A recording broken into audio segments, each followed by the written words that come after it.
Hello and welcome. In America, you play guitar. In Mother Russia, guitar play you. So, I finally got the Jackson put together. And it's a series of unfortunate events, unfortunately.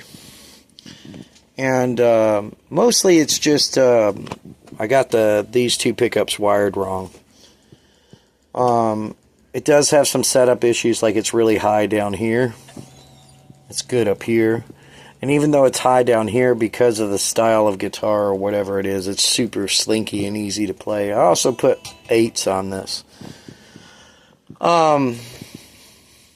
So what happened is I wired this in single coil when I was trying to wire it as a humbucker. I don't want a single coil split switch. This thing sounds thin and stupid. However, the installation came out beautiful. Basically what we have here is a beautiful friction fit, and if you just pry on it a little bit with the right tool, it'll come right out, but it won't fall out. So it's an awesome friction fit in there. I was going to remake this bezel with mahogany. I have a little piece of what I think is mahogany. It's right here.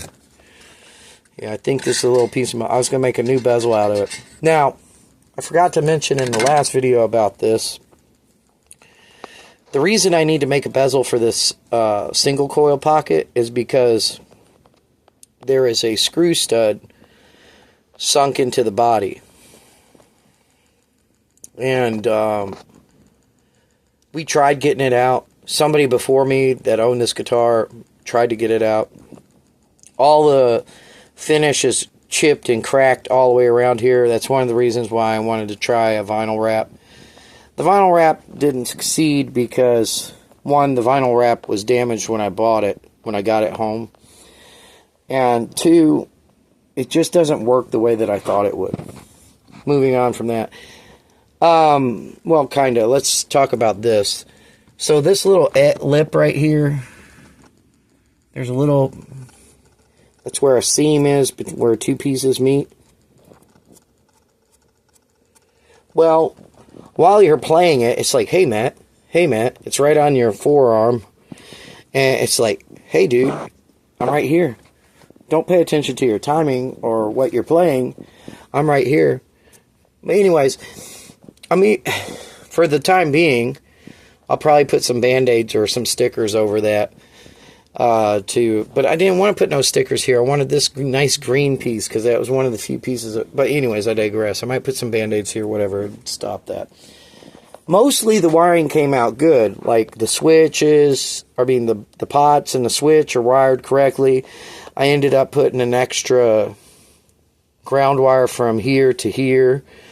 And, everything else came out pretty good. The Floyd Rose don't quite fit right, I don't think.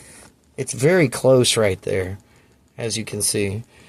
And, so the guitar is almost playable, but not quite up to my standard. And the reason I was trying to get this together, I thought this would be a nice, simple project. I wanted to get this together because I need it for a song that I'm working on. And I want to try to learn how to do dive bombs. I've never learned how to do dive bombs. I've always very much disliked tremolos. And I'm going to try to break myself of that because I really could use some of them swells and dives and whatever.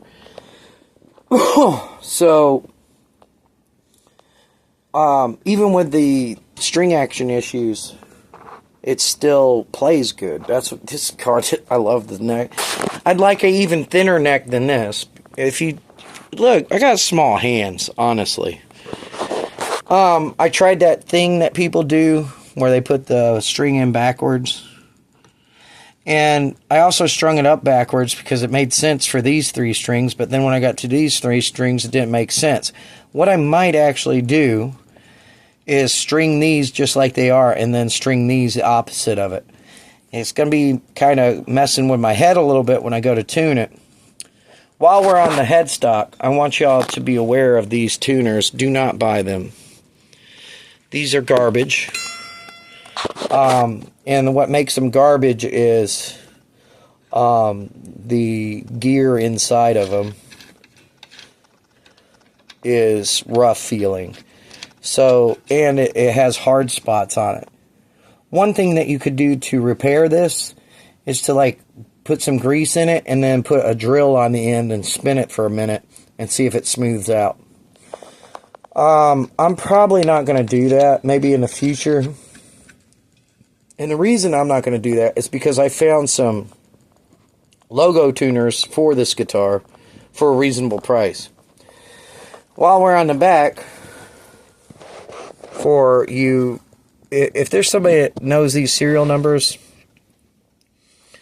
you want to help me out, go ahead. I believe this is the mid-90s. I bought this in the early 2000s as a basket case.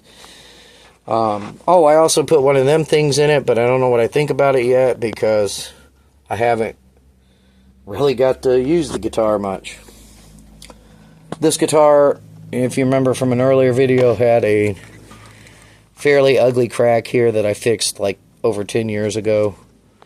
Funny story about this guitar. I've had this guitar for 15 years and I've never played it.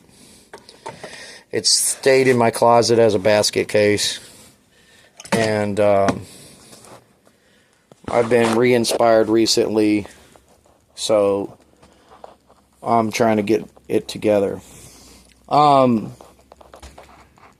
It looks like I have like 13 guitars in different states of disrepair that I need to fix. Technically 15, but 2 of them ain't worth mentioning, right?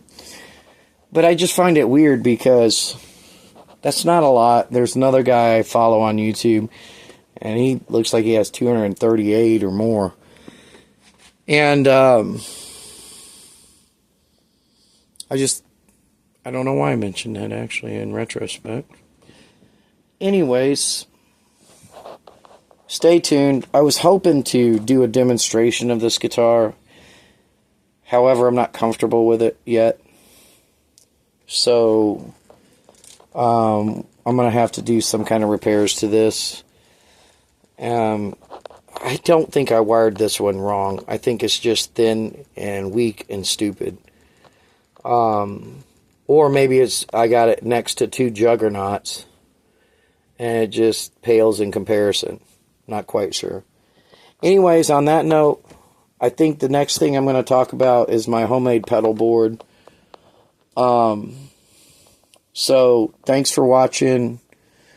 Please comment, like, and subscribe, all those YouTube-y things that we ask you to do, and have a great day.